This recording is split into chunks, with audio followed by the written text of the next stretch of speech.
Bonjour, nous allons regarder dans cette vidéo comment importer des librairies d'Aperture dans Capture One.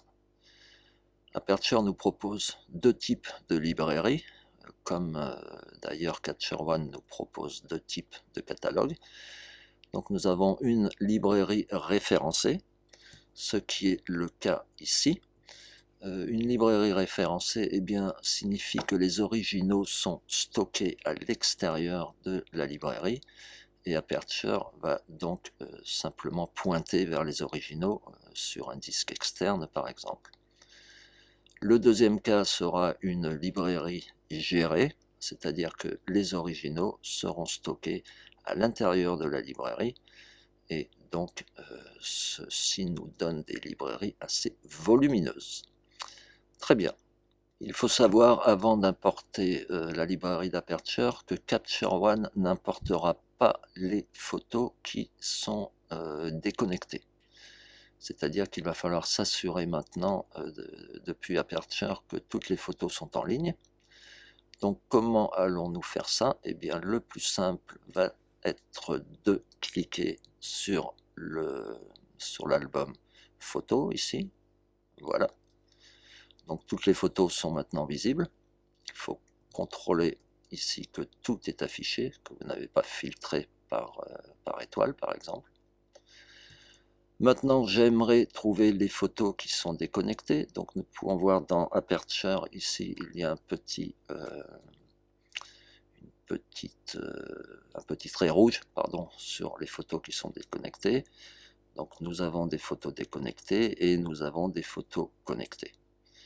Donc ici, je vais filtrer de manière à ne voir que les photos qui ne sont pas en ligne. Donc pour ceci, je vais cliquer ici sur mon filtre, voilà, et je vais ajouter une règle qui va s'appeler état du fichier. Très bien. Et maintenant ici, nous allons activer état du fichier et nous allons demander les photos qui sont déconnectées. Voilà. Je referme maintenant mon filtre. Très bien. Donc maintenant nous avons toutes les photos déconnectées. Donc il va suffire de les sélectionner. Je vais faire ceci en appuyant sur commande A. Voilà. Et d'un clic droit, je vais maintenant localiser les fichiers référencés. Donc ces fichiers sont sur mon disque, dans mon dossier images. Voilà. Voilà. Donc nous avons maintenant les deux photos correspondantes. Je vais dire tout reconnecter. Voilà. Et je peux contrôler ici que toutes les photos sont connectées. Donc je vais maintenant cliquer sur terminer. Et je vois que toutes les photos ont disparu, ce qui signifie que je n'ai plus de photos qui sont déconnectées. Très bien, ceci était la première chose à faire avant l'importation. Normalement, tout devrait se passer très bien, c'est-à-dire que la structure de la librairie va correspondre à la structure du catalogue dans Capture One après l'importation. Il y a quelques petites choses à savoir, que par exemple un album intelligent comme nous avons ici, donc celui-ci est basé sur classement supérieur ou égal à 1 étoile. Voilà. Donc cet album intelligent me montre bien sûr les photos qui ont un classement supérieur à 1 étoile. Capture One ne va pas l'importer.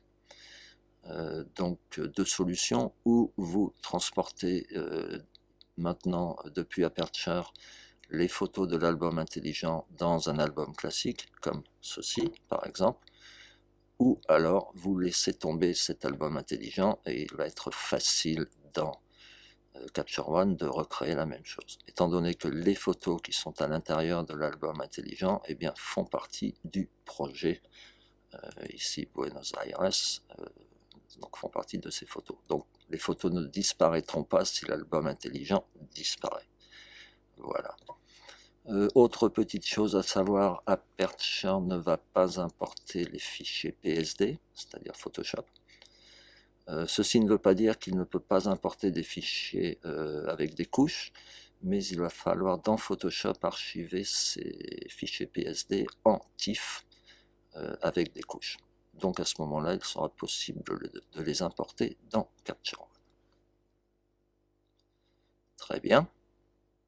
Une dernière petite chose, ici j'ai un album avec des photos que j'ai, comment dire, manipulées dans Aperture, c'est-à-dire ce sont seulement des fichiers RAW. Je vais vous le faire voir en appuyant sur M comme master, voilà, image originale. Donc les effets sur la photo sont appliqués dans Aperture. Donc nous allons voir si tout ceci est transporté vers Capture One. Très bien, eh bien nous sommes maintenant prêts à importer la librairie d'Aperture dans Capture One. Donc je vais fermer Aperture et je vais ouvrir Capture One.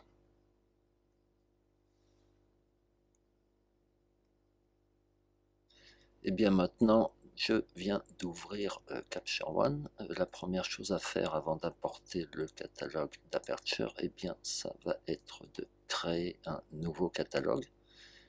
Donc ici, il est bien sûr possible d'importer la librairie d'Aperture dans un catalogue existant, mais je vous conseillerais pour une première importation de faire un catalogue vierge, et ensuite il est toujours possible de combiner ce catalogue avec un catalogue existant.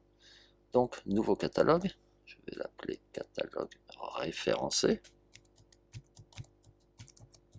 Voilà, et je vais l'archiver ici. C'est un catalogue vierge et il va s'ouvrir dans une nouvelle fenêtre.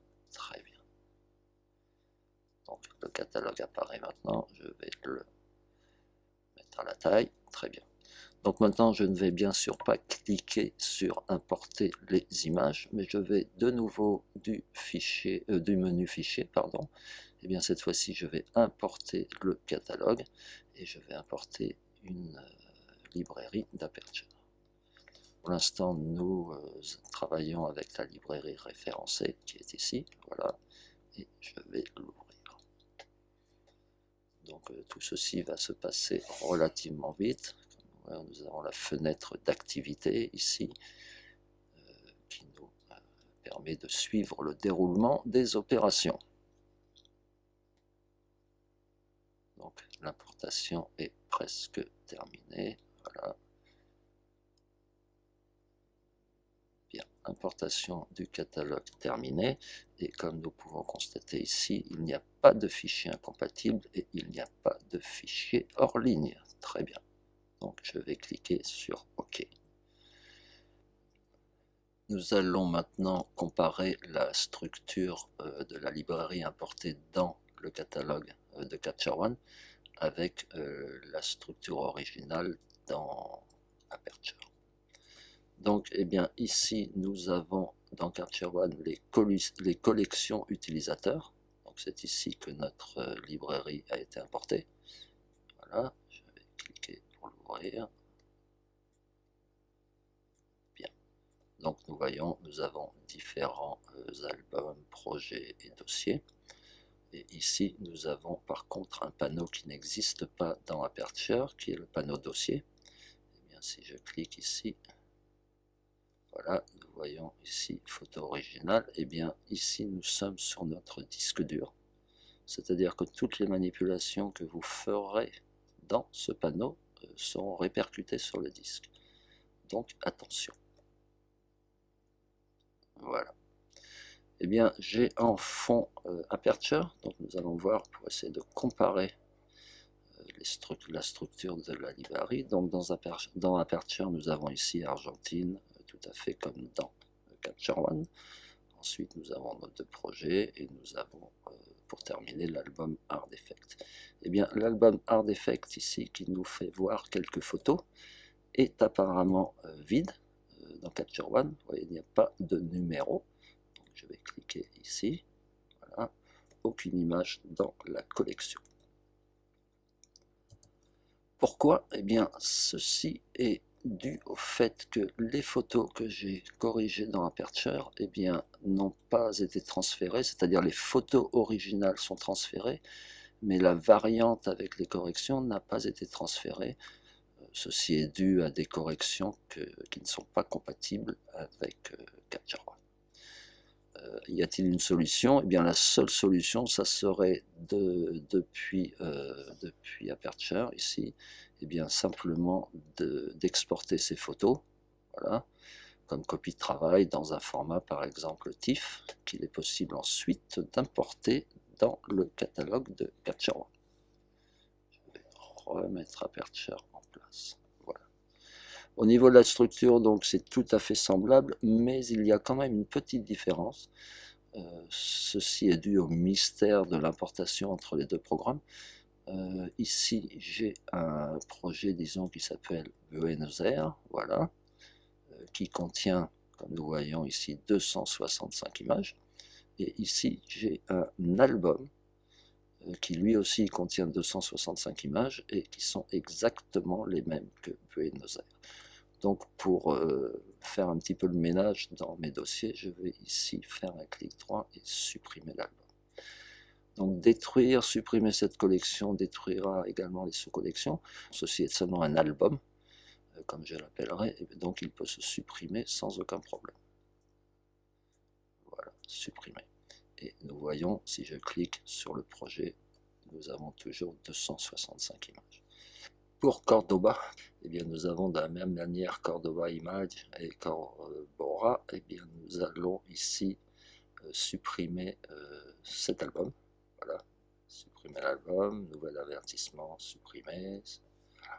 Et les photos sont bien sûr toujours dans le projet, 16 sur 16. Très bien. Avant de terminer, j'aimerais comparer le classement par étoile, c'est-à-dire contrôler que les photos que le classement par étoile a bien suivi. Donc dans ce dossier ici, toujours dans Cordoba, eh bien, je vais faire une recherche, une étoile. J'ai 6 images. Voilà. Je vais tirer Aperture dans le même projet Cordoba. Eh bien, j'ai déjà fait la recherche. Voilà, ici j'ai 16 images. Et ici, j'en ai seulement 6. Donc nous voyons, bien sûr, ce sont les mêmes images. Une petite différence, c'est qu'ici, eh bien, dans Aperture, cette photo avait été corrigée et les corrections n'ont pas suivi. Nous voyons dans Capture One, eh bien, la photo correspondante. Donc il y a malheureusement, comme nous en parlions avant, quelques corrections qui ne sont pas compatibles entre les deux programmes. Donc cette photo faisait partie du dossier que nous avons ici, qui est le dossier Hard Effect, voilà. Et comme constaté auparavant, eh bien Hard Effect est vide dans ce dossier. Eh bien, ça sera tout pour cette vidéo sur l'importation d'une librairie référencée. Et dans la prochaine vidéo, eh bien, je vais vous montrer comment importer une librairie gérée. Merci, au revoir.